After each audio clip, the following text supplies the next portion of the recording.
মুহূর্ত জ্যোতিষ বিচারে পঞ্চাঙ্গের গুরুত্ব কিন্তু অপরিসীম এবং পঞ্চাঙ্গের প্রথম অঙ্গই হচ্ছে তিথি।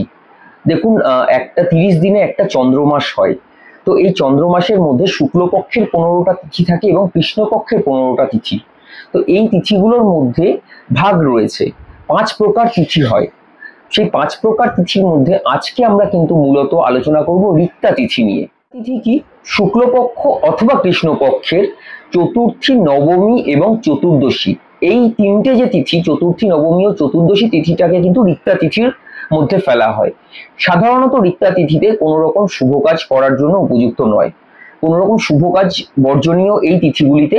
এই তিথিগুলিতে বিভিন্ন রকমের যারা ধরুন অশুভ শক্তির উপাসনা করেন, যারা তন্ত্র সাধনা করেন বা শত্রুর প্রতি কিছু প্রয়োগ করেন, তারা এই তিথিগুলোকে কাজে লাগায়। কিন্তু সাধারণত গৃহপ্রবেশ, বিবাহ, এই জাতীয় যে শুভ তিথিগুলো হয়, শুভ কাজগুলো হয়, সেগুলো কিন্তু এই তিথিতে করা হয় না। এই তিথিগুলো কিন্তু ভালো কাজের জন্য আপনাদের বর্জন করা উচিত।